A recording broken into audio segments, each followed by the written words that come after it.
역사는 되풀이되고 역사의 주인은 하나님이십니다. 어느 시대든 원수와 맞닥뜨려야 하는 것이 우리가 살고 있는 환경입니다. 우린 눈에 보이지 않는 하나님을 모든 곳에 계신 것처럼 인식하며 사는 특이한 사람들이죠. 말하자면 모든 문제의 근원을 인식할 줄 아는 사람들입니다. 이사야서 64장 1절과 2절에는 이렇게 되어 있어요.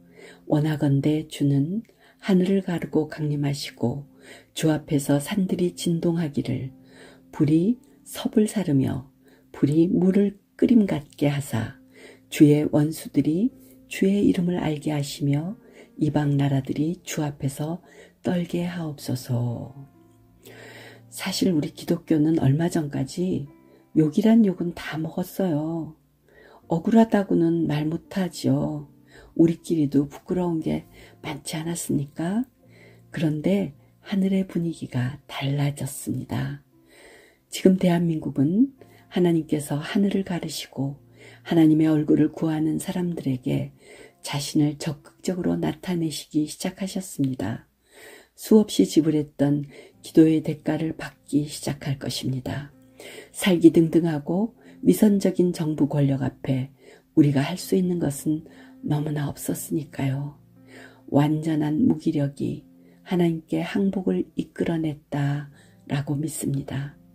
우리는 하나님께 항복한 하나님의 아들과 딸들의 가슴 치는 기도에 하늘을 가르시고 임하시는 하나님의 영광을 보고 있고 곧 더 많이 보게 될 것입니다. 휴전선 하나를 두고 같은 시대에 살면서도 북녘에 있는 하나님의 형상들은 매맞아 죽고 굶어 죽고 극악한 권력 앞에 살기 위해 세뇌당한 채 해야 하고 두려움에 질린 채 살아야 한다는 게 이해가 되세요? 성경책을 갖고 있다는 죄로, 탈북했다가 예수 믿는 사람과 접촉했다는 죄로, 예수 믿는 조상이 있다는 죄로 무참히 죽임당할 수 있다는 게 이해가 되세요? 김일성으로 시작된 더러운 3대 세습 족보들은 겉으로는 한없이 자유로운 아버지 코스프레를 합니다. 그러나 그것들은 공포를 포장한 포장지에 불과합니다. 우리나라 대한민국 역시 마음 터놓을 수 있는 서민적이고 말통하는 지도자의 코스프레에 속아 넘어갔던 거죠. 우리나라의 젊은이들이 겁에 질려 곁눈질하면서 마스크와 선글라스와 모자로 자신을 감추려 했던 공포들이 녹아내리고 있습니다. 하늘의 분위기가 바뀌고 있기 때문입니다. 절대로 드러나지 않을 것이라고 으쓱거리던 비리의 그 비밀들은 밝혀지고 있습니다. 하늘의 분위기가 바뀌고 있기 때문입니다. 사실 우리가 이 태풍을 겪기 전에는 우린 너무 이기적이었고 나약해서 통일을 감당할 수 있을까? 고개가 갸우뚱해졌습니다. 우린 모두 자신의 권리가 너무 소중해서 까다롭고 신경질적이었습니다. 우린 날 때부터 주어진 자유의 소중함을 너무나 당연한 것으로만 생각했던 거죠. 이제 우린 달라지고 있습니다. 세상이 어떻다고 또 왜 나에게 이렇게밖엔 대해주지 않느냐고 투정 부리던 것을 멈추고 감사를 알기 시작했습니다. 영하의 날씨에 아스팔트 바닥에서 자발적으로 노숙하는 힘없는 하나님의 백성들이 열고 있는 하늘에서 영광의 바람이 불어오고 있기 때문입니다. 여기저기서 눈물로 기도하는 하나님의 아들과 딸들이 하나님의 바람을 가져오고 있습니다.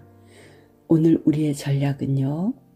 손바닥만한 구름을 보고 큰 비의 사인으로 믿었던 엘리야처럼 하나님의 불이 모든 불의를 태우시며 하나님을 대적하던 사상과 이념은 하나님이 누구신지 그 어미하심을 보게 될 것이라고 마음으로 믿고 생각으로 동의하고 입으로 선포하는 것입니다. 그동안 우리는 다리에 힘 풀리게 하는 소문을 너무나 많이 들었습니다. 그렇지만 그동안 우리는 성큼 자라 있습니다. 이제 우리는 그야말로 싸울 줄 아는 국민이 되었습니다. 우리는 감사를 배웠습니다. 서로 사랑하는 법도 배워가고 있습니다. 기억하시죠? 우리는 은총을 받은 민족입니다. 우리는 호락호락하지 않습니다. 우리는 싸움의 기술을 알고 있는 백성들입니다. 여러분과 저는 하나님의 군사입니다. 그래서 우리는 승리자입니다. 여러분을 축복합니다.